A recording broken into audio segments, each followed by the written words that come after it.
जोड़ देख लेते हैं। 2 दशमलव की संख्या होगा, उसको जोड़ कैसे करते देखिए। इसमें दशमलव में 2 पार्ट होता है, एक लेफ्ट का पार्ट होता है, एक राइट का पार्ट होता है, ठीक है। तो दशमलव का जो राइट होता है उसको सही से लिखना होता है, दशमलव का लेफ्ट है उसको भी सही से, दशमलव के सामने दशमलव लिखते हैं, ठीक है। तो इसको क्या कहते हैं 12.5 है, ठीक है। और यहाँ पे देखिए दशमलव के सामने दशमलव आ जाएगा 7.5, ठीक है, और ये हो जाएगा 3, ठीक है। इस तरह से लिखेंगे और लिखेंगे सही से तो ऑटोमेटिक जोड़ आराम से हो जाएगा, ठीक है। देखिए 5 यहाँ पे कुछ नहीं है तो यहाँ पे हम क्या करेंगे 0, कुछ नहीं होगा तो 0 डाल देंगे, ठीक है। तो 0 + 5 कितना हो जाएगा 5, 7 + 5 कितना हो जाएगा 7 × 5 = 12, बचा कितना 1, ठीक है, दशमलव का दशमलव, ठीक है। 2 और 3, 5 1 6, ठीक है, और ये हो जाएगा 1 का 1, ठीक है।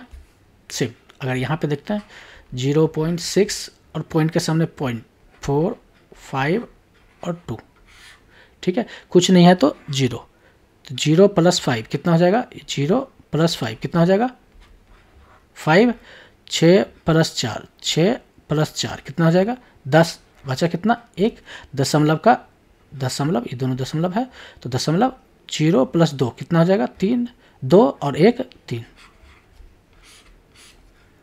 ठीक है। चलिए घटाव देख लेते हैं। सेम 12.5 3.75, ठीक है, कुछ नहीं है तो 0, ठीक है। 0 में से 5 जाएगा, नहीं जाएगा तो इधर से कैरी लेगा, ये हो जाएगा 10, 10 में से 5 गया तो 5, इधर से कैरी लिया था तो 10 में से 5 गया तो 5, बचा कितना 4, 4 नहीं जाएगा, ठीक है। 4 में से 7 नहीं जाएगा तो इधर से 1 कैरी लेगा, ठीक है, तो ये हो जाएगा 4, 14, 14 में 7 गया तो 7, ठीक है, 14 में 7 गया तो 7, दशमलव का दशमलव, ये कितना है ये 11 होगा क्योंकि 12 था तो 1 दे दिया तो यहाँ पे 11 हो गया, 11 में से 3 गया, ठीक है।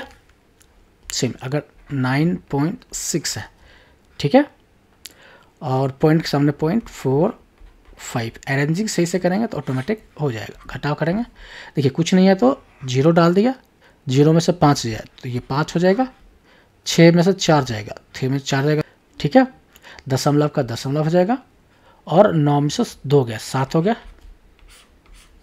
ठीक है। समझ में आ गया आपको दशमलव का घटा। दशमलव का गुना देख लेते हैं।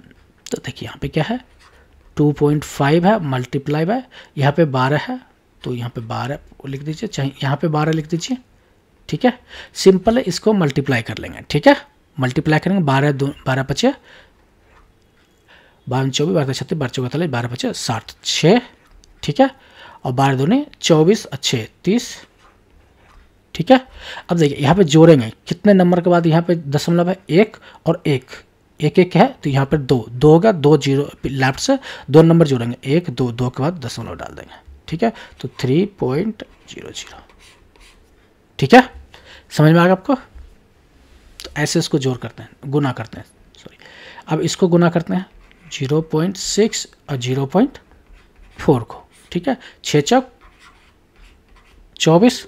अब इसको जोड़ते हैं कितने नंबर के बाद ये दशमलव था पीछे से 1 और 1 इधर 1 1 2 2 पीछे से काउंट करते हैं 1 और 2 2 के बाद दशमलव डालते हैं, कुछ नहीं है तो 0 डाल देते हैं, ठीक है।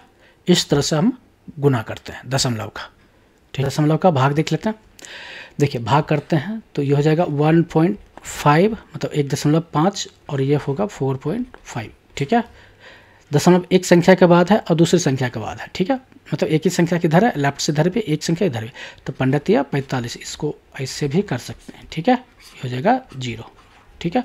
या देखिए 4.5 डिवाइड बाय 1.5, ठीक है। अब इसका दशमलव उड़ाएंगे तो नीचे मल्टीप्लाई 1 हो जाएगा और एक संख्या के बाद 1 0, सिंपली अगर इसका दशमलव उड़ाएंगे तो 1 हो जाएगा और एक संख्या है तो 1 0, तो ये 10 और 10 खत्म हो जाएगा, तो इस तरह 15 या 45 इस तरह से भी हम डिवाइड करते हैं, ठीक है।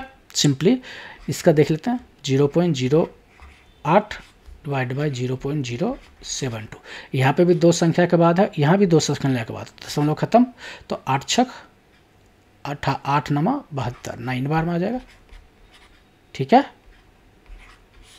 ठीक है, तो ये हो जाएगा 0, ठीक है, तो ये हो जाएगा 9, ठीक है। समझ में आ गया आपको, दशमलव का भाग भी समझ में आ गया। चलिए, समझ में आ गया है तो वीडियो को लाइक करें, वीडियो को शेयर करें, चैनल पर नए हैं तो चैनल को सब्सक्राइब करें। दशमलव से रिलेटेड आपके पास कोई क्वेश्चन है, कोई डाउट है तो कमेंट बॉक्स में ज़रूर डालें। वीडियो देखने के लिए आपको धन्यवाद।